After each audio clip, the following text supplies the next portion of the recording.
George Washington, A Splendid Horseman, by Nancy Humphrey Case, art by Gary Undercuffle. The hunting horn trumpeted the excitement of the chase. Hounds bayed at the fox's scent. Riders urged their sleek horses across fields and over fences and streams. The fox hunt had begun.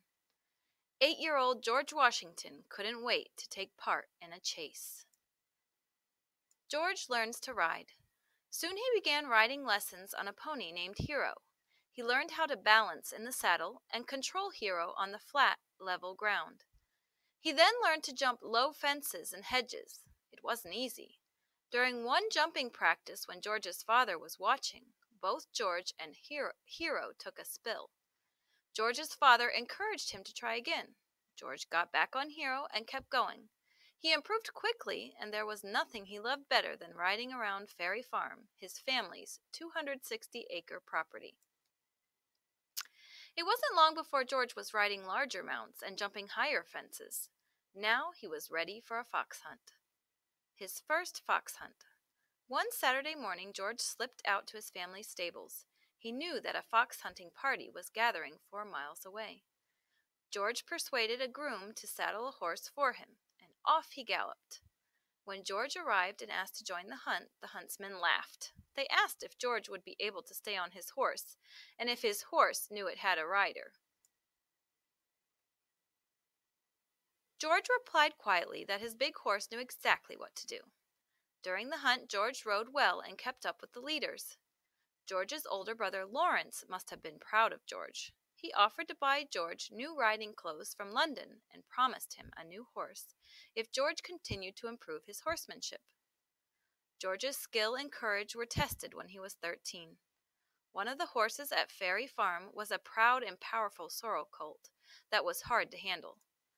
George's friends helped him corral and bridle the chestnut-colored horse. When George leaped onto the horse, it ran and bucked, reared and lunged. No matter what the horse did, the tall, long-legged athlete hung on. The Splendid Horseman. When he was 16, George met Thomas, Lord Fairfax.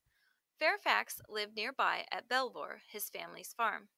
He, too, had a passion for horses and fox hunting. The two became friends and often hunted together.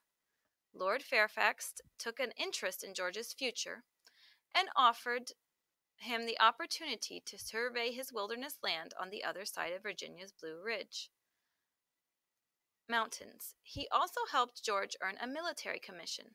That commission led to important assignments during the French and Indian War, where George's skills as a horseman were tested and noticed during battle. An officer called him a splendid horseman. The war made George a hero and famous, and the courage and grace that made him an excellent horseman also made him a great statesman. He soon entered Virginia politics, commanded the Continental Army during the Revolutionary War, and was unanimously elected the first President of the United States. But he has always remained passionate about horses, and, according to Thomas Jefferson, was the best horseman of his age and the most graceful figure that could be seen on horseback. When he retired to Mount Vernon, his estate in Virginia, George Washington remained the splendid horseman. His step-grandson remembered him. He rode a purely white horse, 17 hands high, well-proportioned, of high spirit. He almost seemed conscious that he bore on his back the father of his country. I have seen some highly accomplished riders, but not one of them approached Washington. He was perfect in this respect. During the Revolutionary War, French officer, the Marquis de Choiseul, wrote of Washington, "It is the general himself who breaks all his own horses, and he is a very excellent and bold horseman, leaping the highest fences and going extremely quick, without standing upon his stirrups, bearing on the bridle, or letting his horse run wild."